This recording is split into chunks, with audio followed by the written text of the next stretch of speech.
शंकराचार्य स्वामी अभिव्यक्तानंद सरस्वती जी इस वक्त हमारे साथ हैं। लखनऊ में है, धर्म युद्ध का ऐलान हो चुका है। स्वामी जी क्या कुछ अब होने वाला है? धर्म युद्ध का तो ऐलान हो जाएगा आज से। हाँ जी, ऐसा है कि ऐलान तो लगभग हो ही चुका है। औपचारिक ऐलान हो जाएगा। शंख जैसे ही बजेगा वैसे ही औपचारिक ऐलान हो जाएगा। औपचारिक ऐलान हो जाएगा। तो कह रहे हैं कि हमने यूपी में गौ माता कोई खरोच नहीं कर सकता है। हमने कई करोड़ों का बजट पास करते हैं गौशालाओं के लिए, गौ की रक्षा होती है। बात यह है कि वो कहते हैं कि कोई उत्तर प्रदेश में खरोंच नहीं लगा सकता। वीडियो बना के आप लोग उसको फैलाते हो। लेकिन यहीं अभी हम बनारस से चल करके लखनऊ आ रहे थे, रास्ते में सुल्तानपुर पड़ा, सैकड़ों लोग आए।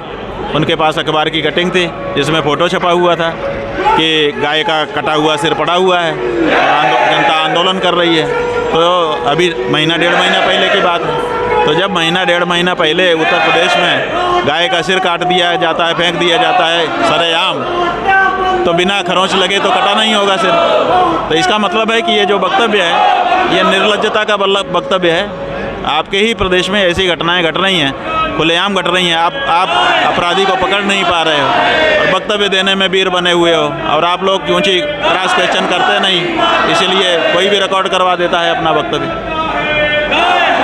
एकनाथ शिंदे ने एक बार में आपने कहा था, एकनाथ शिंदे जी ने प्रदेश में काम कर दिया और चुनाव भी जीते थे। उत्तर प्रदेश में कहाँ समस्या आ रही है इनको करने में, बल्कि इससे तो फ़ायदा ही होगा, उनके लोग जुड़ेंगे, सनातन के लोग जुड़ेंगे। अब उनको गलतफहमी है कि हम तो हिंदुओं का वोट ले ही लेंगे। हिंदू कहाँ जाएगा, आखिर तो घूम फिर के हमारे ही पास आ जाएगा। और दूसरे कुछ लोग कहते हैं कि कुछ सीटिंग वेटिंग भी है ईवीएम वगैरह की। और तीसरे ये है कि हम दूसरे किसी मामले से इसका भरपाई कर लेंगे। तो इसीलिए वो इस काम को जारी रखना चाहते हैं, क्योंकि बहुत बड़ा रेवेन्यू का स्रोत है ये। जो बीफ एक्सपोर्ट करने वाली कंपनियां हैं ना, लंबा चंदा देती हैं, औपचारिक भी अनौपचारिक भी।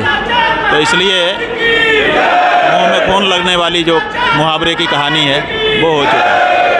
स्वामी जी, आपने पहले गंगा का, फिर राम मंदिर का, फिर ज्ञानवापी का भी आपने लड़ाई लड़ा, अब गौ माता की लड़ाई लड़े हैं। क्या कुछ आगे सनातन के लिए कहा? बात यह है कि इसी के लिए हमको गद्दी पे बैठाया गया है।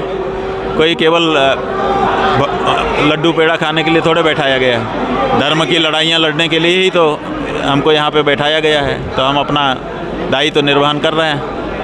26 शर्तें लगा दी गई महाराज जी। कोविड का गाइडलाइन का भी दिया गया, जबकि इससे पहले बीजेपी के लोग खूब प्रचार प्रसार कर रहे थे, उसमें तो कोविड नहीं आ रहा। अब देखिए ना, लोग यही कह रहे हैं कि ऐसी ऐसी शर्तें लगा रहे हैं जिन पे सुन कर के हंसी आती है। वो चाहते हैं कि मुंह पे पट्टी, उन्होंने कहा होगा अपने अधिकारियों को, मीटिंग जब हुई होगी, कि इनके मुंह में पट्टी चिपका दो, ये बोल ना सकें। अब अधिकारियों ने सोचा होगा पट्टी चिपकाएं कैसे, तो उन्होंने आपस में मंत्रणा की होगी।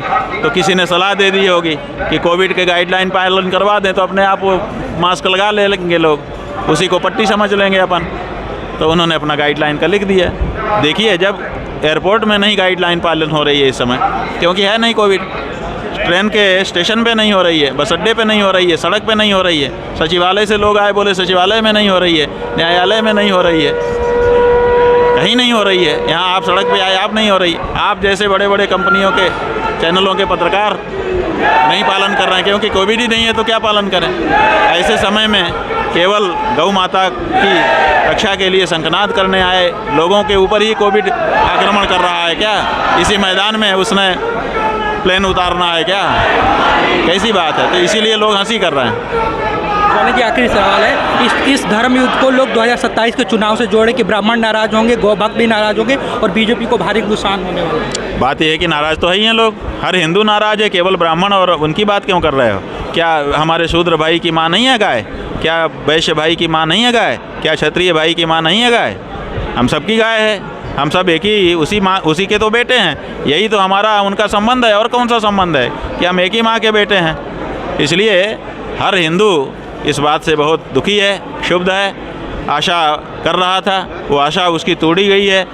आज ठगा हुआ अपने को महसूस कर रहा है कि हाय, हमने मारीच को महंत समझ लिया।